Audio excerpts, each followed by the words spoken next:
की जय। भारत माता की जय। मैं प्रशांत वर्मा, वंचित जनाधिकार संघ केंद्रीय अध्यक्ष, हजारीबाग सदर विधानसभा प्रत्याशी, आज आपके ग्राम हाथामेड़ी में आया हूं, आपके दरवाजे पर आया हूं।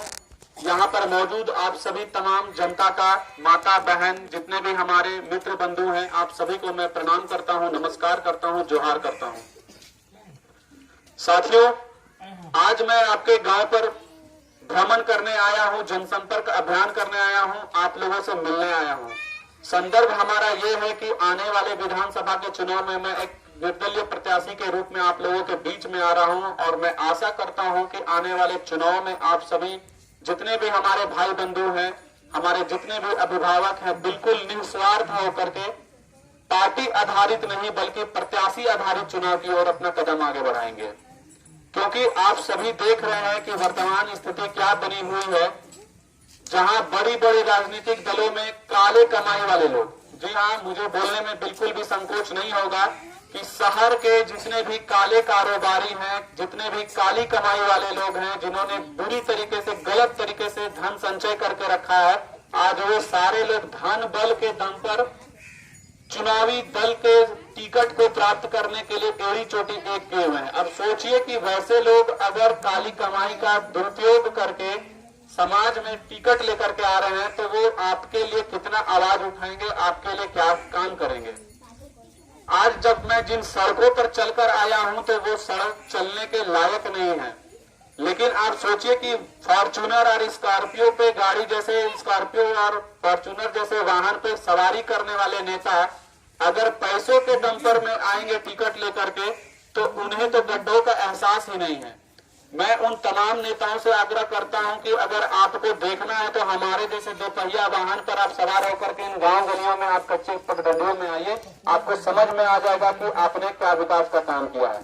जैसा कि आप सभी जानते हैं, हजारीबाग में पूर्व में लोकसभा में भी भारतीय जनता पार्टी के सांसद रहे थे, साथ ही साथ विधानसभा में भी भारतीय जनता पार्टी के ही विधायक रहे थे। लेकिन विकास का क्या पैमाना होता है आप लोग आकर के देख लीजिए। न सड़क चलने के लायक है, न बिजली समय पर रहता है। क्या साथियों, हम गलत बोल रहे हैं या सही बोल रहे हैं? सही बोल रहे हैं ना। जिस समय बच्चों का पढ़ाई लिखाई का समय रहता है, जिस समय माताओं का रसोई में खाना बनाने का समय रहता है, जिस समय हमारे किसान वर्ग का सिंचाई का समय रहता है, उस समय हमारे यहाँ बिजली नहीं रहता है।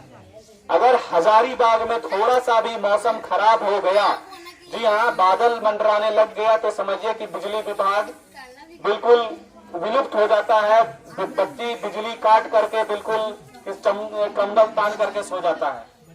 और सिर्फ वही नहीं बल्कि 2-2 दिनों तक यहाँ पर बिजली की कटौती की जाती है। ऐसे में यहाँ पर जितने भी स्कूली छात्र हैं, जितने भी गांव में अगर कोई मिल चला रहा है, गेहूं पीसने का कारोबार कर रहा है या किसी भी तरीके से, क्योंकि बिजली के बगैर हमारा जीवन अधूरा है।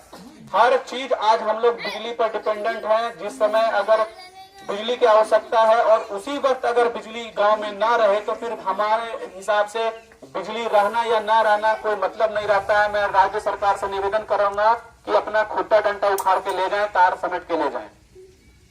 मैं साथ ही साथ प्रेरित करना चाहूंगा कि आप लोग एक बार उन शहरों में जाकर के देखिए जहां की आबादी आपके शहर से कहीं ज्यादा है। वहां पर बिजली का प्रोडक्शन भी नहीं है, वहां पर कोयला का खदान भी नहीं है, ना उनका अपना कोयला है, ना उनका अपना बिजली है। फिर वहां पर 24 घंटा सुचारू रूप से बिजली कैसे रहती है, ये सोचने वाली बात है। और इन सब विषयों पर बात करने के लिए कौन जाएगा? वो वही इंसान कर सकता है जो इन सारे चीजों को नजदीक से महसूस किया है, हर चीज को बारीकी से देखा है। क्योंकि शासन और प्रशासन में जब तक संतुलन नहीं रहेगा, संतुलन नहीं रहेगा, हम लोग समाज में विकास की कल्पना भी नहीं कर सकते हैं।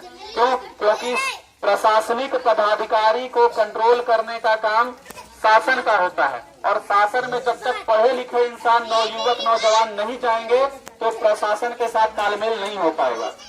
तो अब वक्त आ गया है कि हम लोग पार्टी आधारित नहीं बल्कि प्रत्याशी आधारित हम लोग चुनाव की ओर आगे बढ़े।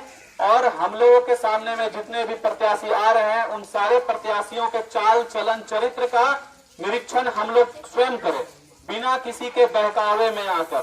क्योंकि जब चुनाव का वक्त आता है तो हमारे ही समाज, हमारे ही टोले, हमारे ही मोहल्ले से कुछ बिचौलिए किस्म के लोग जो आप लोगों को भटकने का और भटकाने का काम करेंगे, वो कुछ चंद पैसों के लालच में आकर के आपको बहलाने का काम करेंगे कि फलाना प्रत्याशी बढ़िया है, अपना वोट बर्बाद नहीं कीजिए, उनको साथ दीजिए। हालांकि वो नहीं बोल रहे हैं, उनको जो नोट दिया गया है वो नोट बोल रहा है। क्या साथी, हम गलत बोल रहे हैं या सही बोल रहे हैं? जैसा कि हमारे पीछे आप लोग देख रहे हैं कि कुछ युवा साथी हैं हमारे ग्राम के, और इन ग्राम के साथियों के साथ आज मैं इस बीच चुनावी सभा में हूँ और यहाँ से मैं आप लोगों को संबोधित कर रहा हूँ। आज जो समय बना हुआ है, जैसे कि आप लोग देख रहे हैं, मैं गांव गांव में जाता हूं तो कुछ महिलाएं कहती हैं कि हमें भाई सरकार की ओर से हजार रुपए दिया जा रहा है। लेकिन आप जरा सोचिए कि वो कैसा मैया सम्मान योजना, जहां एक माँ का बेटा उत्पाद सिपाही के दौड़ में अपना दम तोड़ रहा है, ऐसे न जाने कितने लड़के ने दम तोड़ रखा है।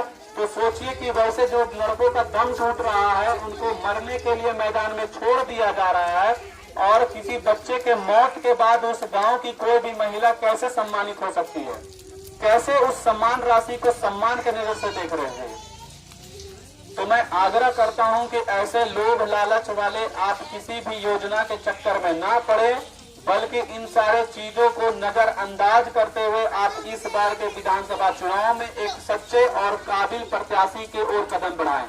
ऐसे में मैं प्रशांत वर्मा आप सभी के बीच में बिल्कुल एक नए तरीके से लेकर आया हूं, और साथ में ये हमारा चुनाव प्रचार वाहन है, जिसके माध्यम से मैं संदेश देना चाहता हूं कि एक साधारण घराने का भी बेटा, बिल्कुल साधारण घराने में जिसका जन्म हुआ हो, वो भी विधानसभा का चुनाव न सिर्फ लड़ सकता है बल्कि आप लोगों के सहयोग और समर्थन से विजय हासिल करके सदन में जा भी सकता है। और जब हमारे जैसे लड़के अगर सदन में जाएंगे तो आपको मैं विश्वास दिलाता हूँ कि सिर्फ और सिर्फ विकास के मुद्दे पर बात होगा, ना धर्म की बात होगी, ना जाति की बात होगी। बात होगी तो केवल कर्म की बात होगी। ना राम चलेगा, ना रहीम चलेगा, हर इंसान कानून के दायरे में अपना अपना कदम चलेगा। बिल्कुल मैं ये स्पष्ट शब्दों में कहना चाहता हूँ कि बहुत हो गई धर्म की राजनीति और तोड़फोड़ की राजनीति, अब केवल और केवल काम की राजनीति होगी, मुद्दे की राजनीति होगी। मैं यहाँ पर मौजूद अपने तमाम साथियों से भी आग्रह करता हूँ कि अगर आप चाहें तो कुछ संबोधन देना चाहें तो दे सकते हैं। क्यों? क्योंकि आप ही लोग आने वाले भविष्य हैं, आप ही लोग आगे के हमारे हर चीज को देख करके करने वाले हैं। क्यों? क्योंकि आज एक प्रशांत वर्मा आया है और ये प्रशांत वर्मा सैकड़ों युवाओं का प्रेरणा बन रहा है। और मैं जहाँ जहाँ जा रहा हूँ तो लोग हमसे वादा कर रहे हैं कि भैया आपको देख करके मुझे बहुत खुशी हो रही है, आने वाले समय में अगर मुझे मौका मिला तो मैं भी प्रयास करूंगा। और मैं विश्वास दिलाना चाहता हूँ आप सभी को कि वंचित जनाधिकार संघ झारखंड का एकमात्र ऐसा राजनीतिक संगठन है जो कि अपने क्षेत्र के जो भी बेहतर व्यक्ति हैं, जिनके ऊपर किसी भी तरीके का कोई भी कानूनी या आपराधिक मामला दर्ज नहीं है, युवा, महिला, किसान, जवान, इन सारे लोगों को एक अवसर देने का काम कर रहा है। और इसी अवसर में वंचित जनाधिकार संघ ने अपने एक युवा चेहरे पर भरोसा जताया है और आने वाले विधानसभा के चुनाव में ये आपका साथी, भाई, मित्र बिल्कुल मजबूती के साथ आपके साथ चुनाव लड़ने आ रहा है। और आप विश्वास रखिए कि जितने भी पैसे वाले काले कारोबारी प्रत्याशी हैं, उन सभी के सामने में बिल्कुल ये अपनी योजनाओं को लेकर के एक चट्टान के रूप में खड़ा है। तो मैं इन्हीं सब चंद बातों के साथ मैं अपनी वाणी को विराम देना चाहूंगा। और एक बार मैं चाहूंगा कि आप सब एक बार हमारे साथ जरूर दोहराएं, भारत माता की जय, भारत माता की जय, हिंद, वंदे मातरम।